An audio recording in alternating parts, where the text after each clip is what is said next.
Ako jedna žena klanja so pantoli, da li namazot je primen, Allah da ve nagradit. Amin. Prvo što treba da se znate, дека za žena da je obaveza hijabot. I to je farz. To što Allah subhanahu wa ta'ala ima naredovano na ženите da stavајат hijab. I ovako znajte, ne je nešto novo za vas. Второ, ženата смеет или дозволено му е да кланјат со пантоли, ама какви пантоли? Пантоли што се веќе ептен широки, што се гледаат како фустан, а не пантоли што се прозирни или пак што ја формираат.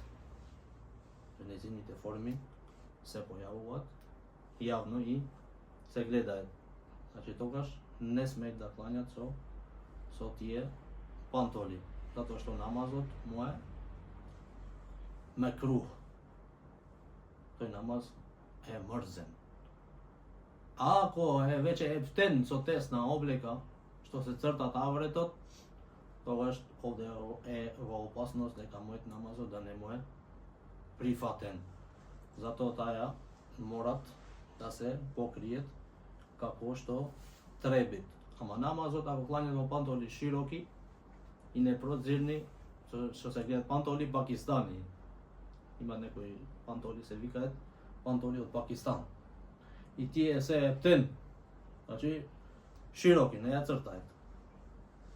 Не како овие пантолите сега што ги облеквет жените покриени, непокриени, што вели пратеникот салаллаху алейхи ве селем.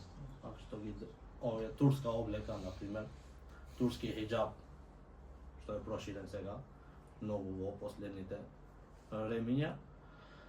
И со овие пантоли смеат да кланјат кога е кај жените и дома му. А ако, например, се дешава да кланјат во џамија надвор негде, тогаш не смеат да кланјат со такви пантоли пред, зашто таја не смеат прво да излегуваат со такви пантоли, да ојд надвор да пешаџет, да излегуваат во јавност. Ама ако кланјат дома му и кланјат во џамија внатре, смеат да кланјат со такви пантоли што се ептен широки и намазот му е валиден, ама требит да се пази да не дојд во такви пантоли што се ептен тесни. Ова не е само за жените. Со пантоли тесни, ептен тесни, што се и за мажите е исто. Тој намаз е мрзелив. Мој да дојде и во тој мој да дојде во тој степен што не може да му се прифати тој намаз. Затоа од условите, вие знаете дека од условите на намазот е да го покриеш авретот.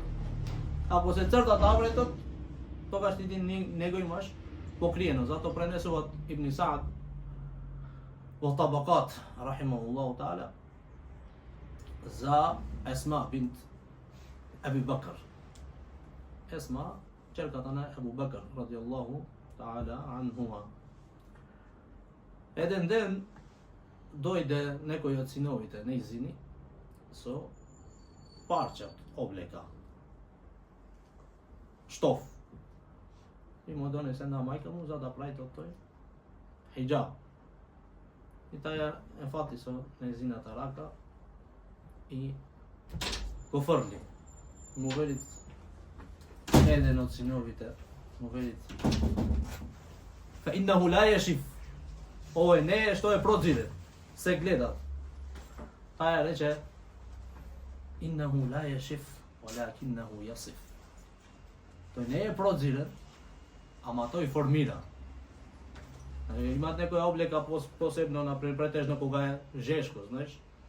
И имаат некоја облека што те држи посвежо. Слаб материјал, не се гледат, ама слаб, ама се лепит. И Есма му рече, овој не е прозирен, ама овој формира. Значи, облеката што те формираат, не треба да се облекуваат. Тоа Аллах најго знае, намазот му е валиден во пантоли широки.